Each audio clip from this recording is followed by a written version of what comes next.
Hello and welcome to the Streamers Night podcast. I'm going to tell you guys what. Today has been a day of trials. Today has been a day of struggles.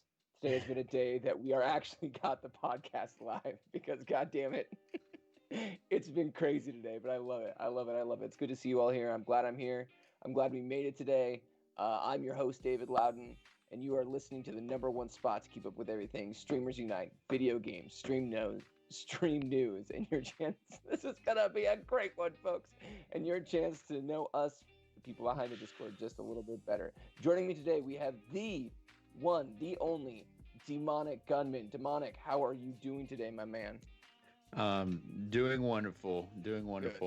I was there during the whole storm today, so glad to be here though.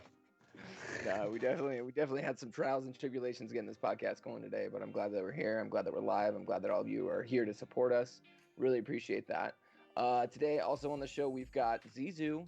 Zizou, what is up, my man? Not much. Chilling, hanging out. Anything new in your world, your life? Still cooking the pizzas. Oh yeah, just cooking all that food, and then just playing a lot of Genshin Impact still. Dude, waiting for new games. That's nice, man. Destiny's dropping soon, right? What's the date on Destiny? Do you have like a timer on your wall for Destiny? No. It's November something. I don't even remember, to be honest. But it's in November, like everything else. Awesome. And then we have, ladies and gentlemen, the number one shoutcaster for all esports ever, the Wolf. How's it going, dude? How are you doing, man? Hey everybody, welcome to the Streamers Unite podcast. How are y'all doing tonight? I am doing fantastic, Dave. Thanks for asking, by the way. Good, man. Good. I hear a lot of your if you don't follow this guy on Twitter, go there immediately and follow this guy on Twitter because he's always lighting that place up like a Christmas tree, and it's fun to watch. So anyways, yeah, it's glad to hear that you're all doing well. We also have our producer Crispy running the show. I don't know if you can say hi, Crispy. Hello, everyone. Hello. How you doing? Hello. It's Crispy. And then we've got good old Motley holding down the chat today. Speaking of chat, if you have anything to say during the stream, please post your questions. Let us know. We are all watching the chat. Everything, we all know what's going on here. So we might actually bring your questions on live, or we might, answer them at the end, depending.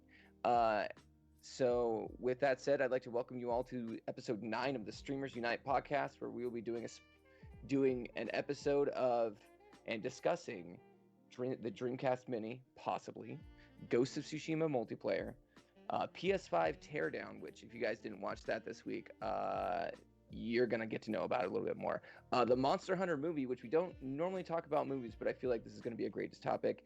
And then the PlayStation Trophy change-up.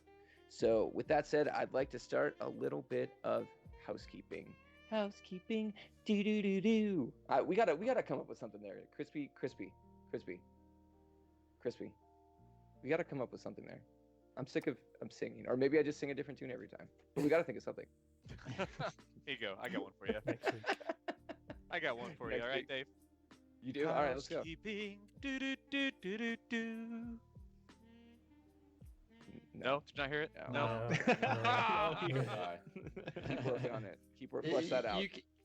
You keep doing that esports entertainment, all right? Not me. Leave the singing to the professionals. So starting out housekeeping, we got Streamer of the Week. Each week, our community selects one streamer to highlight that is deserving of the title Streamer of the Week.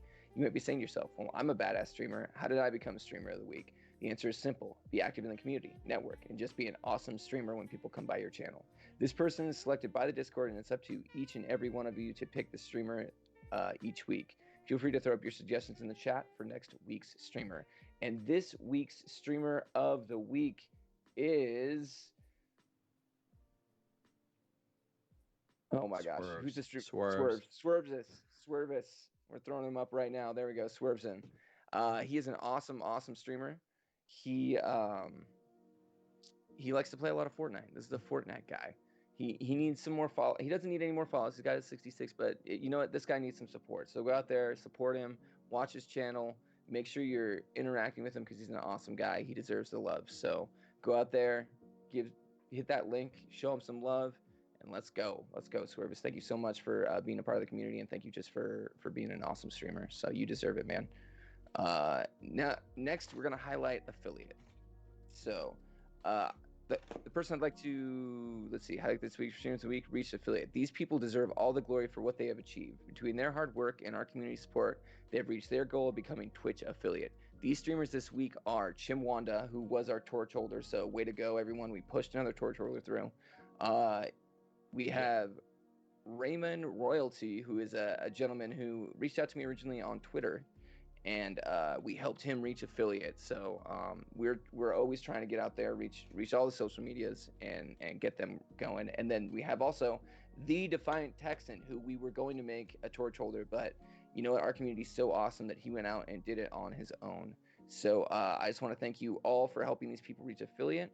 And I just want to thank, just them for being in this community and choosing us to help them get their goals right. So as an added bonus, we'll be hosting all those who reached affiliate as well as Streamer of the Week on our Streamers Unite Twitch channel for a full week. So on this very channel. So congratulations to you all. I recommend every one of you out there go and check these streamers out, help them grow their channels, and continue to support them.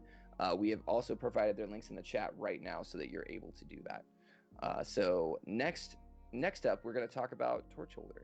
As you all know, our Torch Holder program is where we as a community pick one streamer and fast track them to affiliate. Last week's streamer, we did have Chimwanda. This week's streamer, we're doing TCM Scooty. Congratulations, Scooty. Awesome.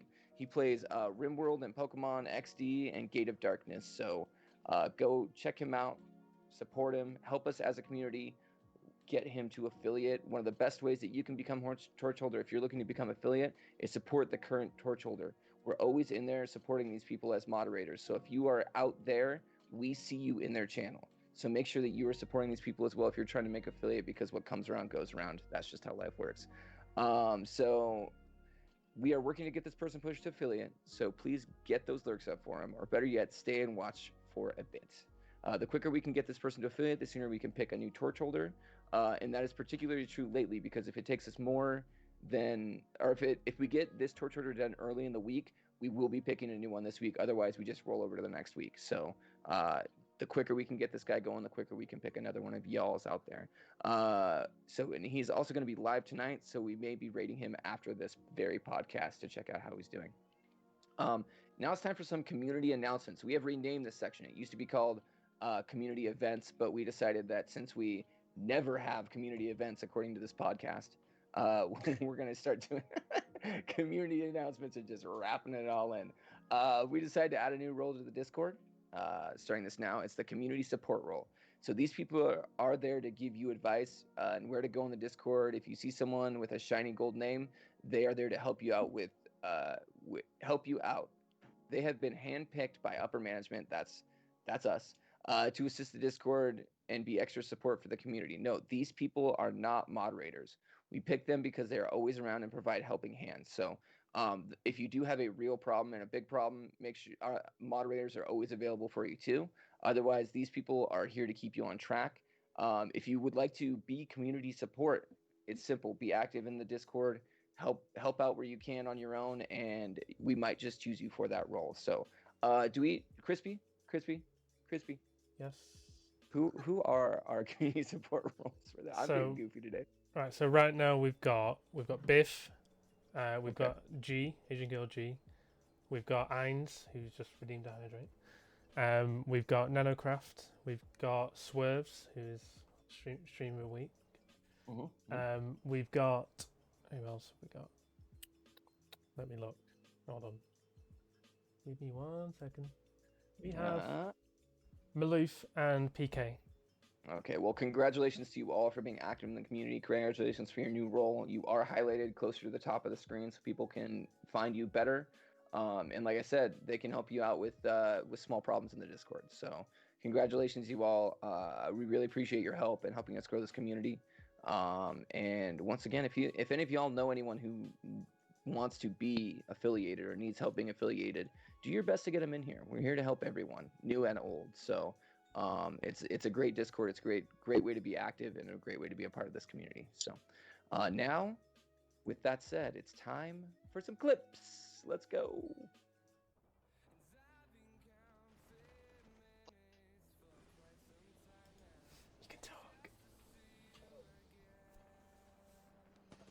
welcome back to another video.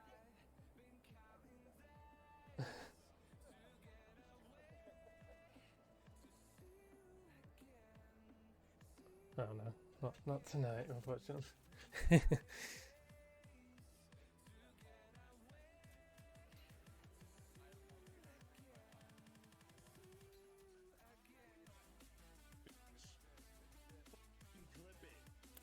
Road Company. It's pretty good. Can I just leave? Please, Yeah, I you can wanna do leave. You something. can leave. Go ahead and leave. Okay. Go ahead. Don't come back. Close the door. Close this the door. Go close this goddamn door. Okay. All right. Bye, I'm leaving. I'm watching you, Lisa. I know you. He transformed. He coming back. Hit the door. Mother. I'm sorry. I'm sorry, Lisa.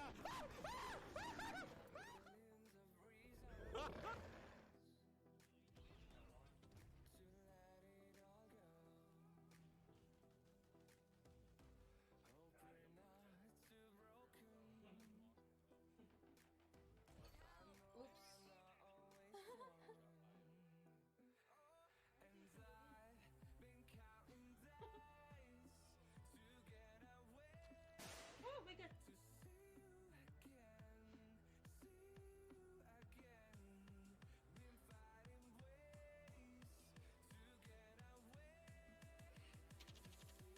He's dead.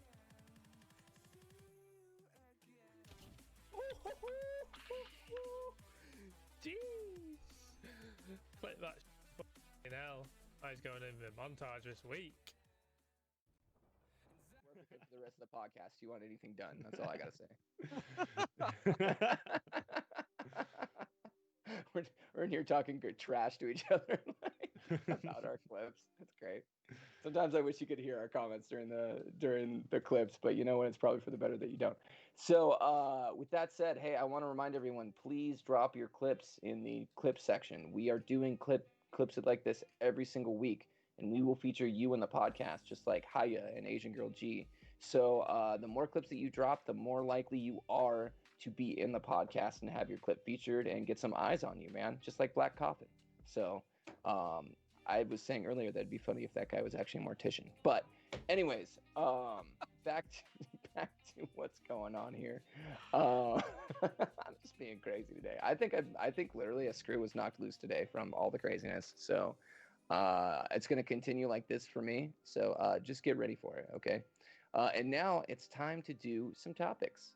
Yay, topics. So hey, we're going to start out with our topic number 1 for the day. It's going to be the Dreamcast Mini. Now, before I read this, I want to preface the Dreamcast Mini is not a reality yet.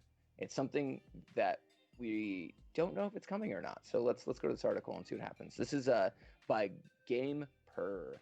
Dreamcast Mini could be the next Sega retro console. Put out by Paulo Cirio. Paulo Cirio. Well, obviously Paulo. that loose screw didn't help you with your reading. No, oh man, this is gonna be, get ready for some butchering. You know what I'm saying? Let's see. Sega would be working on a brand new mini console, and according to Yukiri Orani, the hardware line's content lead and producer, it could be a Dreamcast Mini. Game Gear Micro is the latest mini console released by the Sega earlier this week. Even though it is a Japanese-only product not launching outside of Asia, Yukiri Uari teased that the next project could be big to be potentially released outside of Japan, which is seemingly a tease for something way more global than the Game Gear. Which, by the way, I want to stop right there. We're going to come back and talk about this because I want myself a gosh dang Game Gear Mini. That thing's awesome. For the next Mini, we are considering everything that has been imagined by everyone. Of course, I don't mean we can recognize all of them. We are also thinking about projects that nobody has imagined. Sega Hardware's experts noted, as translated by Silicorina, the Game Gear Micro is only sold domestically in Japan. When we do the next one, I feel like the project scope will be much bigger as we gaze up at the world, he added. According to Okori, the project will require more time in development and should not be ready for 2 or 3 years. He made 2 names Sega is currently evaluating, SG-1000 Mini or a Dreamcast Mini, considering that this project will be much bigger. It's likely the second one, though. Dreamcast is the last home console ever produced by Sega, launching in 1998 without much luck due to the massive PlayStation 2 success. Didn't it launch in America though in '99? Because I remember all the ads. Yeah, I'm old. 3 years later, the Japanese company decided to leave the console business behind and transition to a third-party publisher. It's rumored that before making this move, Sega tried to write Dreamcast games on the original Xbox, but Microsoft declined the offer. So let's stop right there. And there is a lot to unpack in this, and that's why I like this article a lot. First off, let's start off with the Game Gear Mini. Which one of you guys would love the Game Gear Mini to come here, and are any of you disappointed that it's not?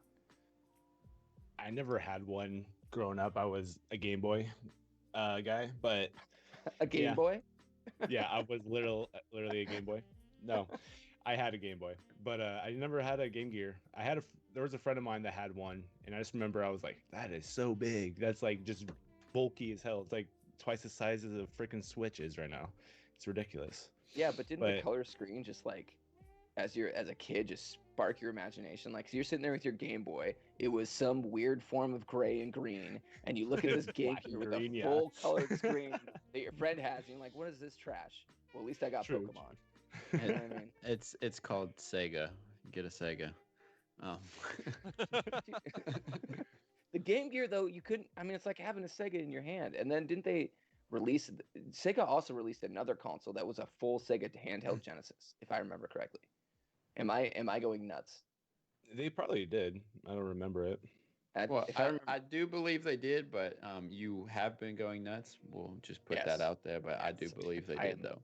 literally crazy today, so I could just be making stuff up.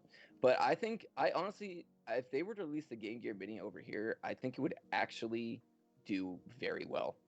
I don't understand that move of making it a Japanese only product, other than the fact that they were thinking maybe it's just one of these products that is only going to do well in Japan. Maybe it was a supply issue. I just don't know. But I feel like that's something that could do potentially pretty well in America, especially on a limited release.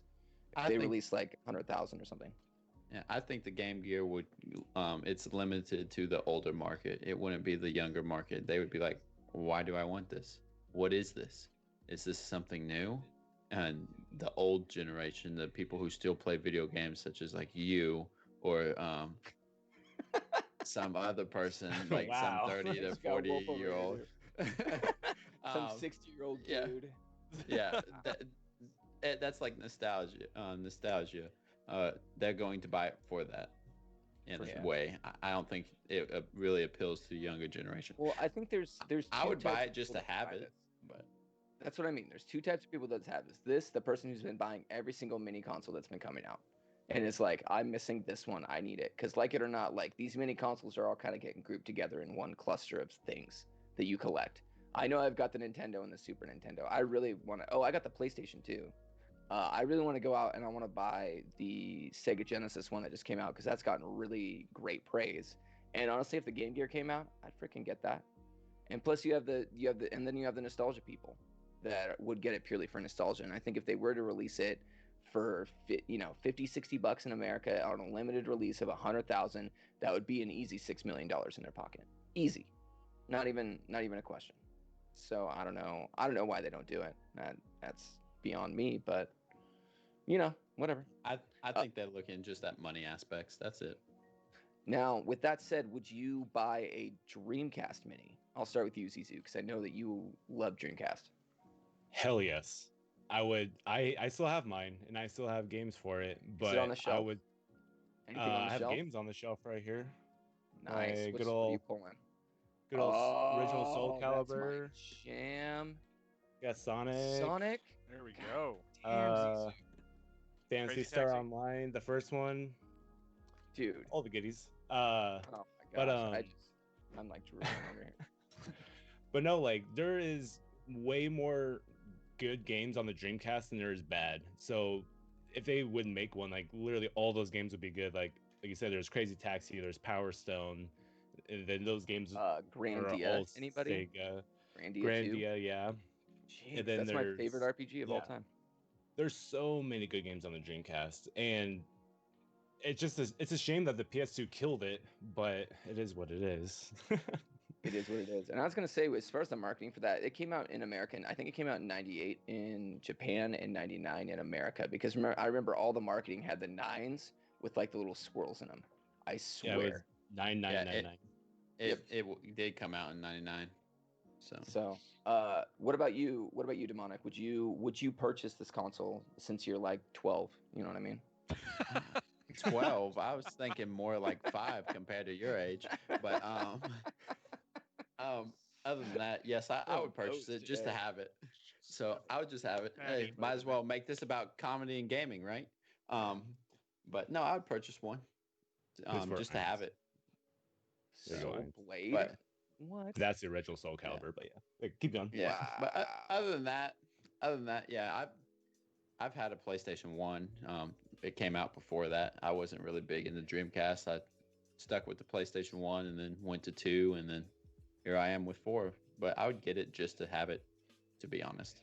Well, there was something in that article too that really piqued my interest, and that said that it might take them 2 to 3 years to complete this project. And that to me spells like almost whole new console. Like, does that like Yeah. Or maybe like an online service thing. Or Yeah, like if- it'll if- be more to it than just older games or adding more to it, or I don't know. I, There's if something if they make online for that, I would buy it and play it if they made online for it, just for Well, that that. would be interesting, wouldn't it? Go ahead, Wolf. I mean, the Dreamcast, it originally did have online capabilities. Yes, it did. yeah. So if they are doing this project for 2 to 3 years and they do add the online capabilities, it would be returning back to its original thing, which would be awesome. I've only played a Dreamcast like once or twice in my entire life. I just never had it. Never. I think one of my friends had it, and I played it at his house, and that's it. My family's always a PlayStation family, so I've played every PlayStation there is. Like a good But- family. That's right. Yep. The only system that needs to be around, besides PC. But you know the. But I mean, yeah. The only thing that I could think of is either, like you guys said, is a whole new console, or they're actually going to do online lobbies for a lot of these games that had online capabilities with the Yeah. Dreamcast. That could be it. Like a fan, and like they'd probably feature Fantasy Star Online then. I would assume if that's the case. That would be cool to play online again. Yeah. That'd be really cool. But would they up? My question is then, would they update graphics on these games? Would they keep it the same? Like, there's so many what ifs with something like this. You know what I mean? Like, would there be a screen built into the controller, or would they sell you those little egg things again that look like Tamagotchis? You guys probably don't know what those are. You know, Yes, like there's just so many what ifs on these. God, I'm just dating myself today. I need to stop doing that, man. Y'all are gonna think I'm like a billion. Oh my God, it's a Tamagotchi. It's the Digimon Tamagotchi. Yeah. Today has been he, full ju- of he just said surprises, something man. about an Love egg Tamagotchi and gets that all wrong.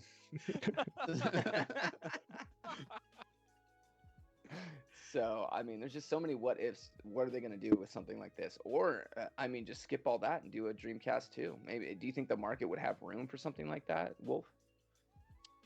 I mean, I don't think so. Sega's been so far out of the console game now. I mean, what was the last new console that really launched? What was that? The Microsoft, whatever it was, not Microsoft, the Google Stadia. The Stadia. Yeah. Stadia, and it like kind of flopped really bad. So Yeah. I don't see another console coming out for anybody anytime in the near future. Like if Sega did this, I think that would actually probably put them under. Well, what if they did it this way? What if they released a Dreamcast Mini, basically? They had all the games on it, but then it also connected to like a Sega streaming type service that you could play newer games on, and like Fortnite, and like they kind of bundled that all into one. Would that be? Do you even think that's anything close to a possibility, or do you think that's just like just me making stuff up? It'd be a cool option, but at the same time, I don't know if it'd be worth their money for it, like to do that in the long run. I don't know. So, anyways, there's a lot of what ifs with this. Let's see. Ensign Trigger saying, which all old mini consoles is awesome for the ROM hardware. Modding it is fun. So that's another point, is that these old consoles are great for modding. I think that, I mean, if you can find the old ROMs for Dreamcast, which they're all out there, you could probably put a bunch of them on there, and I don't know. I think it'd be a cool idea, man. I'm okay with it. And is Sega okay with fan made games? So I want to say, Eva, that they do still make Dreamcast games to this day. A lot of fans do make Dreamcast games and release them in weird sort of ways with ROMs and stuff. I don't think Sega's okay with it, but I do know it's a thing that people still do regardless. So This is a free update. It's free, Oh, which is that's Ah. awesome. It's amazing that you see a lot of companies doing this. I think what is it? Cyberpunk. The Cyberpunk people are doing this where they're releasing most of their DLC for free. Um, but it's good to see a big high profile studio like Sucker Punch releasing a free update like this and just rewarding people who bought their game. So I'm gonna get back to this article real quick. We'll read a little bit more about the Ghost of Tsushima update is what they're calling it, but it's really more of an expansion. So this comes from, like I said, Polygon, Michael McWhirter. Ghost of Tsushima multiplayer and new game plus arrive October 16th, which is coming up quick. Ghost of Tsushima Legends, the previously announced cooperative player mode for the up to 4 players, is coming to Ghost of Tsushima on October 16th with the PlayStation 4 Games 1.1 update. The free update will also include a host of new additions and improvements for the single player portion of the game, and namely a new game plus mode. As seen in the trailer above, Ghost of Tsushima Legends will include 2-player story missions and 4-player survival missions. Developer Sucker Punch Production teases a multiplayer raid that will arrive the week following the launch. That raid, the developer says, will be an epic 3-part adventure that will require excellent teamwork and communications to overcome. That gets me all hot and bothered. Players will enter a new character in the Ghost of Tsushima when the player update arrives. Goyazin, a storyteller that grants access to the Legends multiplayer lobby. More details about Ghost of Tsushima Legends gameplay and the multiplayer modes photo mode options are available at PlayStation blog. So let's see. On the single player side, Sucker Punch revealed that the players can expect in a new game plus mode a whole new horse, new extremely powerful charms, new merchant that will give players new game plus exclusive dyes and vanity items in exchange for collecting a new strain of flowers. This all sounds goddamn amazing to me. I am a Ghost of Tsushima fan. I've been playing it very heavily on my stream for the past two weeks. I actually ended up beating the game on stream, and I loved it so much that I've decided to platinum it. So I've been going through. If you want to get a good feel for how this game plays, especially late game, come check out my stream tonight. I'm going to be streaming tonight, probably around 10:30. There's going to be a lot of just running around doing a lot of cleanup so I can get that platinum trophy. It's such a fun game. The combat is excellent. You have like 4 different combat stances, and all of them you switch between very rapidly and very well. This game is just an absolute gem, and I would probably say it's my game of the year without a doubt. But and I love to see that they have this free giant update coming to just add that much more content so you can go out there and play it with your friends. Have any of you guys played this game at all or shown any interest in it? I haven't played it. I show interest in it. I haven't played it. Like I said, I've been buying other things, but Yeah. I am going to get it. I've been watching people play it. It looks like an exciting game, and I'm glad they're coming out with multiplayer for it. And just and FYI, I love when you get hot and bothered, Dave. I do. It's I do, just man. exciting. I might be a very- little too young for you, but we might be able It's to work okay. something I love out. to rob the cradle. We're all good. So. Me, Wolf, over here, just like, what's up? well, I'm hearing a train derail really fast. Everybody here's like, ooh, awkward. Yikes. So no, but I'm super excited about this update. I love it. I know the fact is easy. What would you expect from like a raid from something like this? See, I don't know. Like, I've experienced like Destiny raids, and I know what like World of Warcraft raids are, but I don't like. I don't even know like how this would work. Like, it's just 4 people, right? Yeah, it's going to be a 4-person Right. mode, I'm assuming, and then you're going to have to work very closely through 3 different sections, which sounds very much so like a Destiny raid is put together. Okay, Like, so it's there might be probably- like a puzzle and like an encounter, maybe like a boss at the end or something. That's kind of what I'm thinking is like it's probably going to be like you do a boss, you like get to a boss, do the battle, beat the battle, go to the second part, travel to the next boss, probably doing some sort of jumping puzzles, fighting through some guys, and then do a next boss, and that's probably going to do the same thing, final boss. I would assume that's how it would be put together. Yeah. But I don't know either because it's very hard to say. I know that there is a mode in this game where it's like one-on-one fights with other samurais or like Ronin or just other different high powered characters where you literally fight them one-on-one. It's one of my favorite parts of the game because it always starts with this cool video where he's like holding a sword and he like when samurais take their thumb and they push out their blade just a little bit right before they're about to grab it. Dude, it's so cool. One of my favorite part of the games is that sort of like that that feel and that like one-on-one combat and how smooth that feels even outside of the normal combat. They just really ace the combat in this game. I'm really excited to see how that works with other people, how you can use that combat to interact with other players in the game, and how they're actually going to make that functional with like an end boss of some sort. You know what I mean? And like, are you going to have some people fighting off abs while other people are fighting the boss? I don't know. It's very interesting to see where this is all going to go, but to me, it's extremely exciting. I'm very happy to see this coming in, and I can't wait to see what it is. Hopefully I'm going to platinum this game before the 16th, which is 3 days from now. So I really got to hustle, but hopefully I platinum before then, and then I'm gonna definitely be playing this on my stream 100%. So if y'all want to come check it out, I will be there doing it. So if you want to play, hit me up. Hit me up on the old either on the Discord or whatever, because I will be more than happy to hit you up with some Ghost of Tsushima and play that with the community. So anybody else have any thoughts on this? I know I'm the big Ghost of Tsushima guy. I'm the one who kind of petitioned for this one because honestly, it really is getting me excited. Like, I love this game. If you have not checked it out, go check it out. It should be a game you play before the PS5 comes out and it gets forgotten about. And that's the one thing, like I find that to happen with a lot of these late generation releases, is that they get released on the PS4 or the PS3 late. They're awesome games, and then unless they make like a definitive edition for PS5, they just get forgotten about. Almost always. Yep. And so it's a shame that this game came out when it did, because it is so good. And speaking of PS5 coming out, we got to watch the PS5 teardown this week. We debated on showing that video this week just because it is so fascinating, but honestly, it's like watching a class. It's like you're sitting in class for 10 minutes and watching your professor explain a piece of hardware for you. So we decided against it, but I will read this article from The Verge that kind of explains a little bit of what's going on.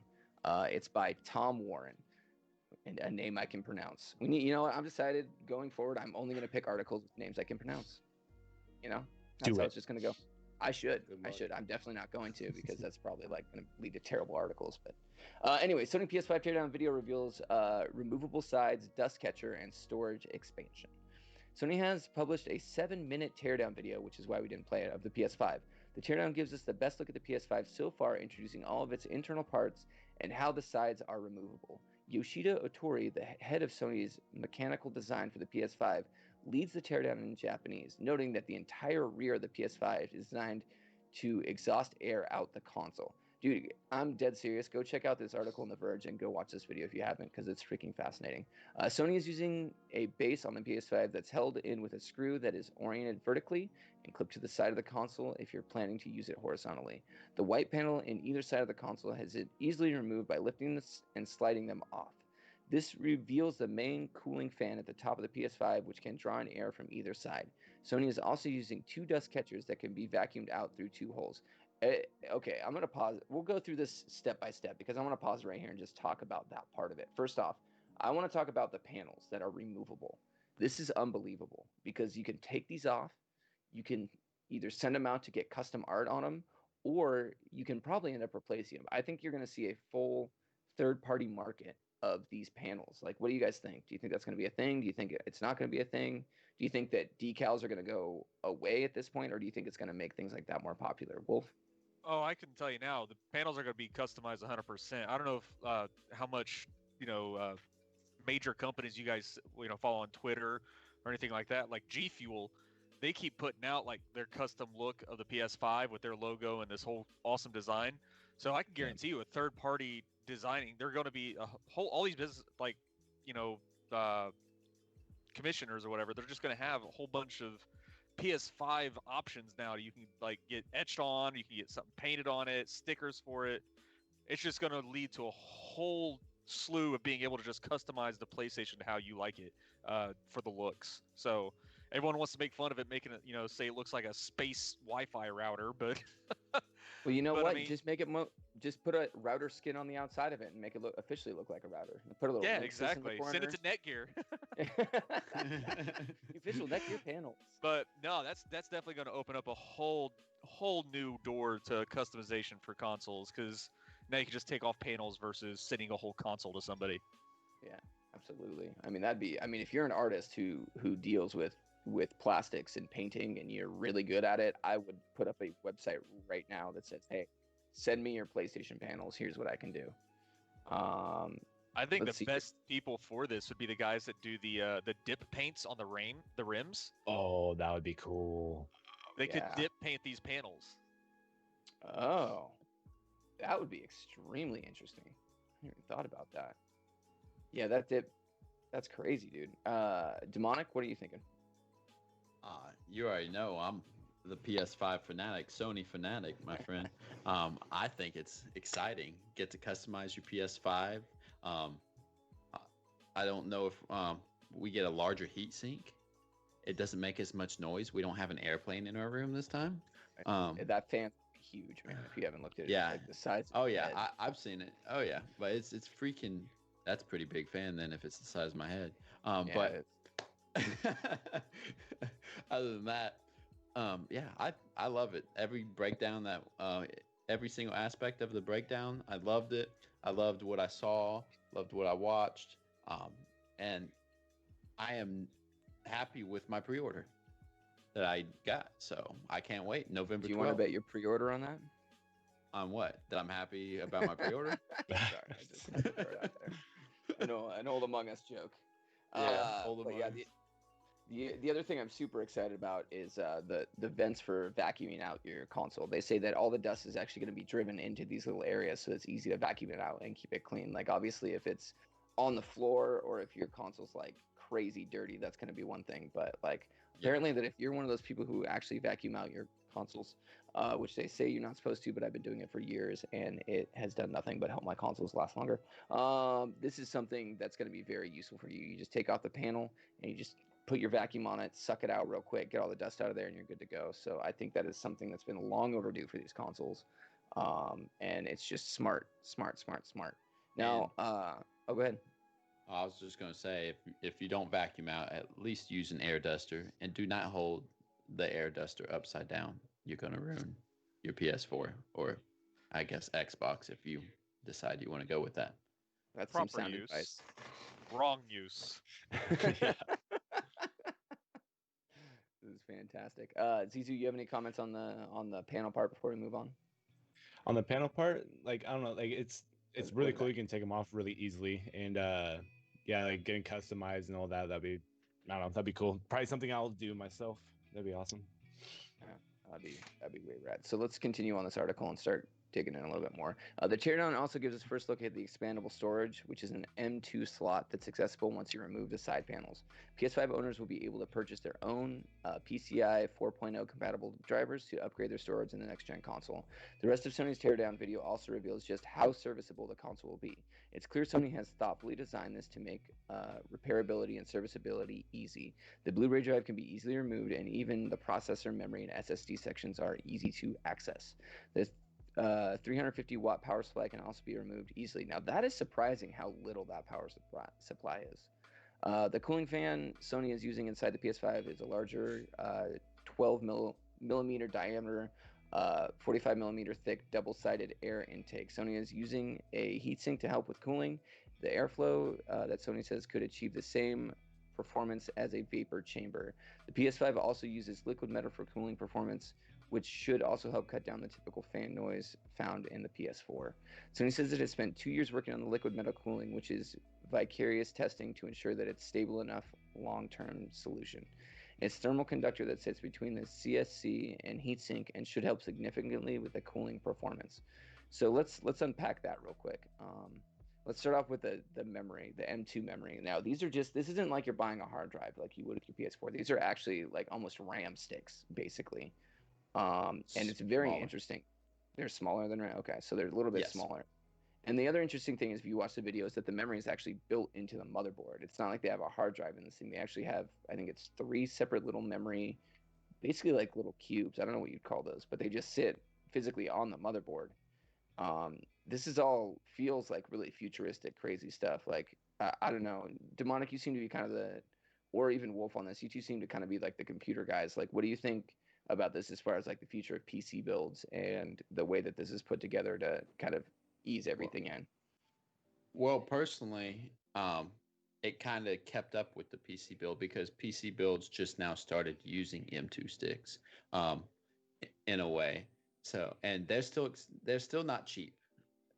You can probably buy a regular hard drive or even maybe a smaller SSD for less than an M2 stick. But it's great. The convenience, like Crispy said in the chat, they're paper thin. They go straight on your motherboard.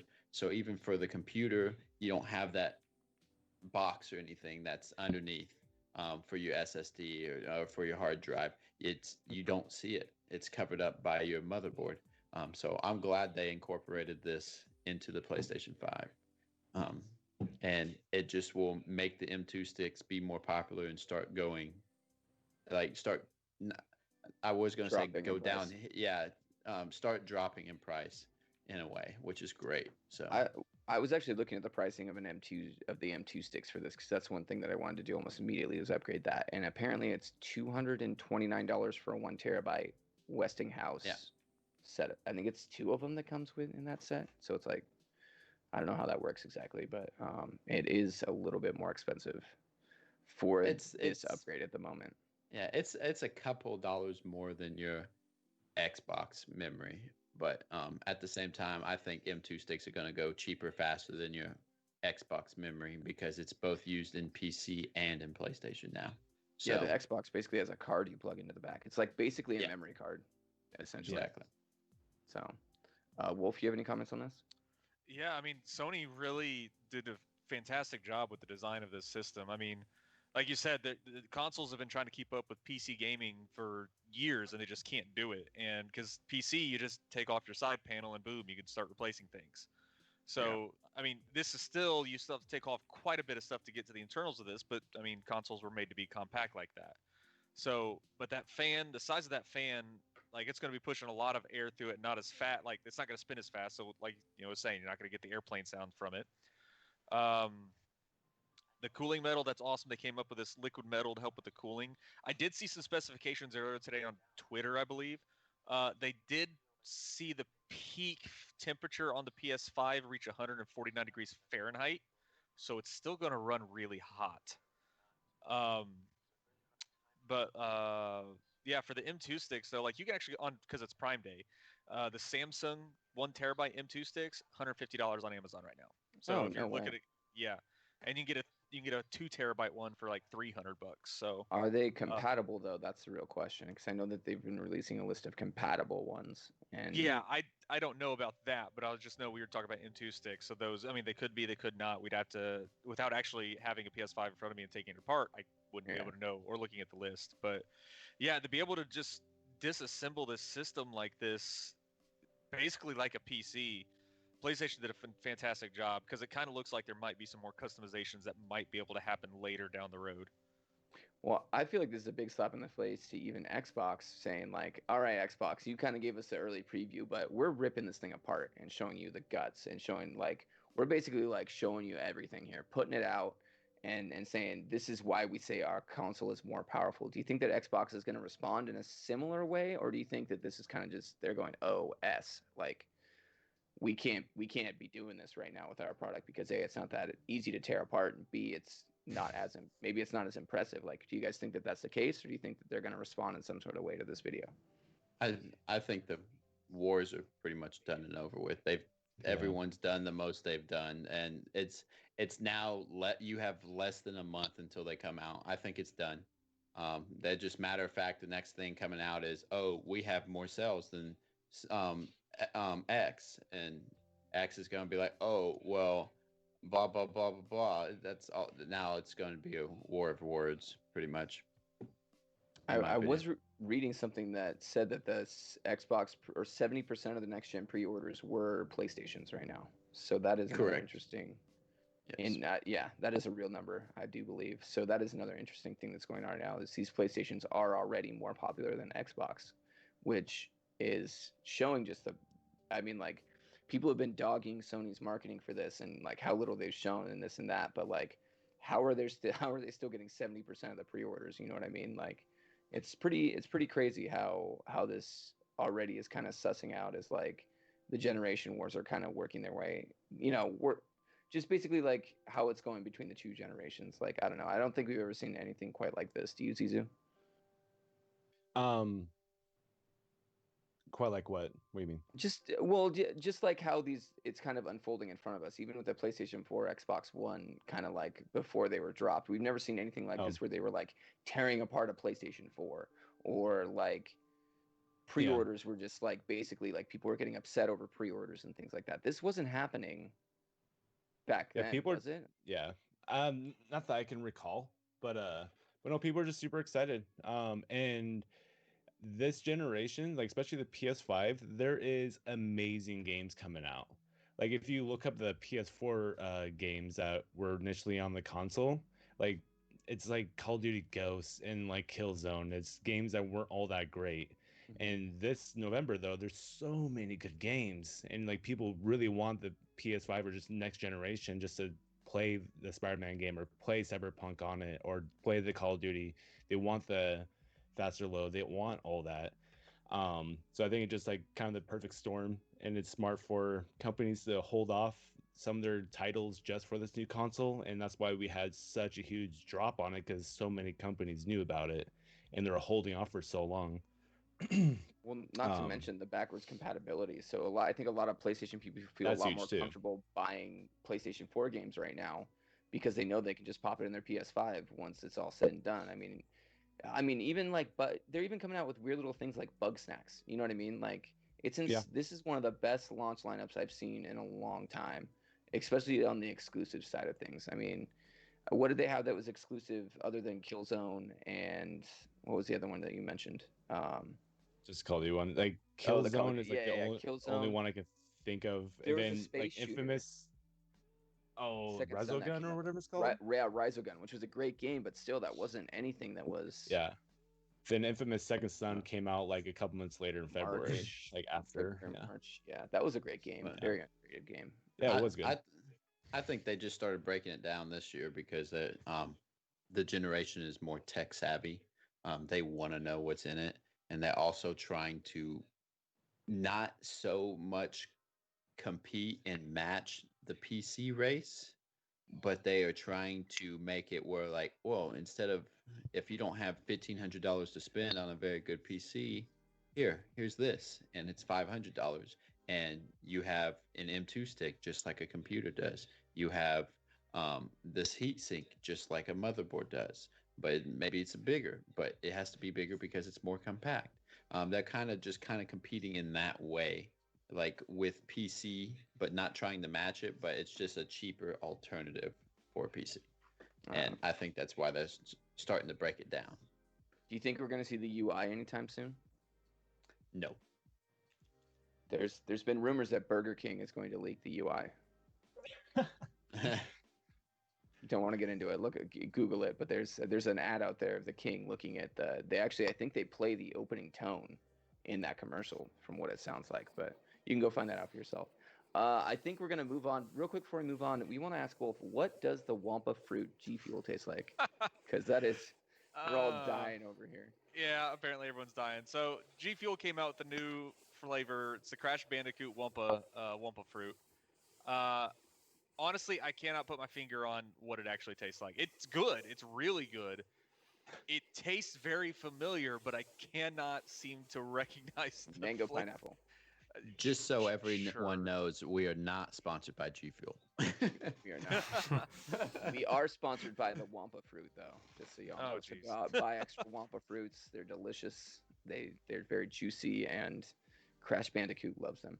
So we're gonna move on to our next topic, which is actually we're gonna talk about a movie, which is very interesting. The Monster Hunter movie that's coming out.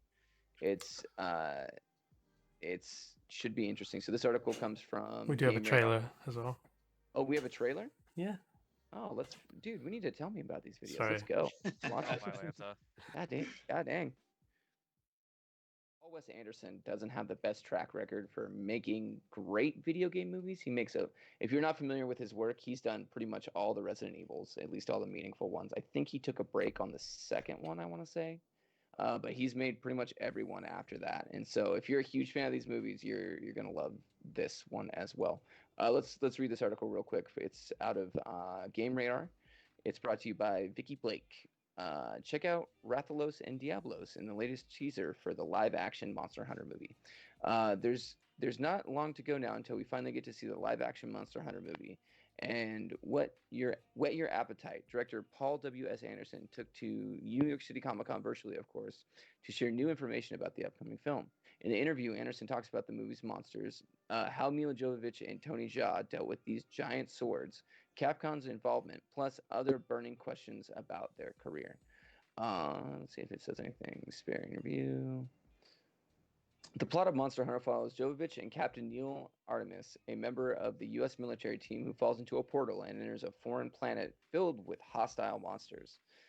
That literally just sounds like Land of the Lost. Anyways, there Jovovich and her military squad recruit Jaya's hunters to assist in the mutual survival. This isn't the only Capcom IP being translated into other forms of entertainment, of course. In addition to the Resident Evil Netflix series that was recently announced after reports last year indicating that a live-action show was in the works. The streaming service also recently confirmed yet another Resident Evil show is on its way, Resident Evil Infinite Darkness. So what do you all think? That was a pretty cool trailer. This actually looks like it could be pretty decent. What are your expectations for it there, Wolf? Since you seem to be the Monster Hunter guy. Yeah, I'm huge. Well, Monster Hunter World is where I finally really got huge into Monster Hunter because of like how intricate the game actually is. And how like it just kind of drops you and it's like, oh, good luck. But the movie, I did have some issues with it at first when I saw the trailer the first time. I was like, okay, cool. Why is there a military jeep and a Gatling gun in this? Because you don't have that in the game. I was like, that's really stupid. But then reading into it later, obviously they fell into a portal as a military group, and I was like, okay, cool. Well, that gets destroyed, and they become the actual monster hunters from the looks of it. So the graphics look. They did a really good job on Diablos and Rathalos. They look amazing, including like they look almost identical for what the game looks like. So I'm super excited how this movie's going to pan out. It looks like they're going to travel more than just the desert, also from the one scene. So it does. It looks like they're going to keep very very hardcore with how the game was, because he's got a sword there made from the monsters. So that's cool. That's cool. So it's kind of one of those things where you actually are expecting a little more of this now that you've seen the trailer and kind of are getting a feel for what the movie's in and about. So, Demonic, are you a big movie guy? Do you like video game movies in general? I know you love. Okay, just a little background on Demonic. He loves superhero movies so much. It's his favorite genre. He watches them all. He watches the Supermans, the Batmans. He watches the Iron Mans. He will sit here and talk to you about it for like 4 hours if we'd let him, but we're not going to let him today. We're going to ask him about this movie. So what are you? It's so great. Yeah, I absolutely love superhero hero movies. No, I actually don't. Please don't talk to me about it. But other than that, DM him about superhero movies. If you do, I'll just be like, I don't know what you're talking about. I'll like look up some clip note or something of it and copy paste it for you. All right. Other than that, the gaming remakes into a movie that I've seen just haven't been all great. And I've seen quite a bit of them, but it's just, I don't know about this. I'm going to get someone else's opinion before I watch it or even waste money on it in a way. So, like you said, it's by the same person who made the Resident Evils. Hopefully it's good. It looks great. The trailer looks great, but at the same time, you know how many trailers have looked great, and I watched the movie and it wasn't good. So almost all the time. No, just superhero ones, pretty much. Justice League, anybody? yes. Anyways, Zizu, you got any thoughts on this one? Yeah, I'm not a huge fan of video game movies in general, just because they just don't get it right, or they just don't realize that the viewer or the fans, they want it like a specific way or just how it is or familiar. Just like the Resident Evil movies, they could have been so good. Like from looking at it from the outside, that you don't know much about it. Like you see familiar elements, see familiar characters, but when you watch it, they just kind of butcher up the story, and then you fall around this character that's not even in any of the games, and it pissed off a lot of the hardcore fans. They're like, you have 4 main characters in the Resident Evil franchise, and you didn't want to pick any of them. There's Well- background characters like here and there throughout the series. Like, why'd you do that? Yeah. And See, so because- knowing Because Paul Yeah. Wes Anderson is married to Mila Jovovich, so there you See, go. for Yeah. that, I'm going to use Zizou's logic for this. Hu- Monster Hunter is such a massive game, and that's what they're going to do. They're not going to have like a 5-hour long movie about Monster Hunter. They're going to take out pieces, and like he did in Resident Evil, he's going to do the same thing in Monster Hunter, and it's going to disappoint a lot of people. I think that's what's going to happen. Yeah, I that's kind of my impression too. Is I think he's gonna, like, you're seeing a lot of the telltale signs is gonna be really good, but then at the end of the day, they're gonna butcher something in it. Something's just smells a little off to me with this movie, and the fact that is this even gonna see a theater release with what's going on, or if any meaningful theater release, because of honestly because of COVID. I mean, movie theaters still are not open in a lot of states, and so that's really going to affect what's going on And- with this. And So- heck, even a side note, even in the news, they said AMC is more than likely going to run out of money by the end of 2020. Oh, really? Wow. Yep. That'll So- shut down like a quarter of the movie theaters in America, which is insane. So they've got to. I will figure that out. say that I think Monster Hunter would have been better as like an Amazon or a Netflix show of the same style. Okay. Okay. So, because there are so many monsters in the game, and like, in the game, your character builds their armor and their weapons from weaker monsters to get stronger to beat like Rathalos and Diablos. So I think this would have been better as like a show than more of a movie, because I mean, the last game movie I saw was Warcraft, and I was super hyped for that because, that's 14 years of my life that I played World of Warcraft, and I met actually one of my best friends playing World of Warcraft. So I expected a lot from that movie, and that movie was beautiful. It was well done, but the story, there was a lot of inconsistencies in the story that didn't match up Yeah. to Warcraft lore. Very convoluted movie. It was very kind of like I felt with Warcraft especially, it was almost hard to follow just because of it's like that's definitely the case of this should have been a show. They had too much going on. If they would have taken that movie, split it off into 8 to 12 episodes, you would have had a hell of a thing with the special effects and the way they did it. But I think the way that that movie in particular was built, it just did not work very well. And I bet you they have a lot of stuff sitting on the chopping block for that movie that just never, they could probably make a whole movie out of what they chopped from that movie, I'm assuming, based on how they cut that movie together. So all right, well, let's move on to our final topic.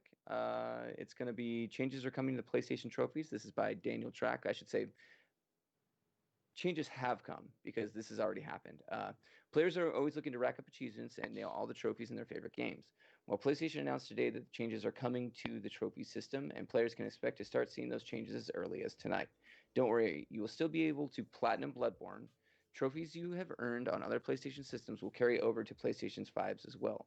First, the trophy levels have gotten bigger, a lot bigger. Instead of 1 to 100 trophy level expanded to 1 to 99. You're not quite a Final Fantasy level 9999 yet, but who knows what the future will hold. If you're acquiring a ton of points on your way to 100, don't worry. Your points will scale to reflect the new system. So if you're at 10, expect to translate into the 100 somewhere. The calculation structured has also changed, designed to help players advance more quickly during the earlier tiers. Platinum trophies are now worth more than ever, so it might entice you to go back and finish off some of those more difficult achievements. You can read more about the shifting structure over at the official PlayStation blog, so go ahead and take a look at that. We're not going to, but I just like to kind of, this is our last topic. We're going to kind of make it quick because I'm personally a huge trophy whore. I know we're all kind of PlayStation people here, good old PlayStation people like we should be. Xbox, you can. No, Xbox is. I'm not going to say Xbox is a quality console. If you play on Xbox, we love you too for that. They actually kind of started the whole achievement thing, and so I feel like PlayStation is kind of starting to take it to a whole new level there. Like, do any of you guys actually care about trophies at all? I do to an extent, depending on which game it is. Like Call of Duty, I will trophy hunt on campaign, or zombies. But like such as like MMOs, RPGs, I'll take them. I'd go trophy hunting for that. So Assassin's Creed, great game to go trophy hunting for, in my opinion. So Okay. It's easy. Are you a trophy guy at all? Do you care about trophies? I go in waves. Like there will be like a good like solid 6 months to a year where like every game I play, I'll like want to platinum, and then like I'll stop doing that and like keep going in waves. Like I got like 10 platinum trophies or something. Nice. But yeah, It's respectable. what about you? I love achievement hunting. I love to get as many trophies as I can. Usually if a game really interests me, like right now I am in the process of platinum Ghost of Tsushima. I'm going to do that game. I'm gonna platinum that game. There's no doubt in my mind. I generally though with trophies I'll look at the list, and like I'll beat a game and then I'll go look at the trophy list because I'll usually probably have, if not a third of the trophies, I'll have half of them at that point. I'll go look at the rest of the list and ask myself, is this achievable? Is this worth my time? And then I'll kind of go from there. yeah, But yeah, it's one of those things where it's like I feel like sometimes trophies are just kind of ridiculous, especially with. But I don't know who decided that if you have a multiplayer in your game that the trophies need to be impossible to freaking get. I don't know who decided that. They're like, yeah, hey, multiplayer. So we want you to get 100 kills, but you have to hit them in the left arm, and then a quarter of them are in the right arm. It's like, what? Why that are you sounds asking like us to do these ridiculous things? that sounds like Call of Duty Zombies. Yeah, seriously, I do not understand who decided that multiplayer trophies should be absolutely insanely dumb to get, but I feel like if a game has a heavy multiplayer aspect to it, I tend not to get those trophies. Single player games, if I like the game, I'll go after it almost like half the time, probably try and get that platinum. I really enjoy it. I think I've got 8 or 9 platinums at this time. And Ghost of Tsushima is probably going to be my last hurrah as far as platinum PlayStation 4 games. Zizu, did you ever platinum Final Fantasy VII Remake? I never tried to. I never Oh, tried to okay. platinum that one. Like I platinum Final Fantasy 15 and 13, but I never did Okay. 7. I know Okay. I am only missing like 2 or 3 of them though.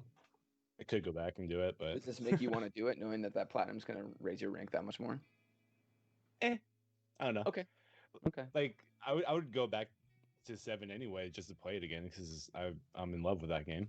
But Well, and you did beat it on the hardcore mode, correct?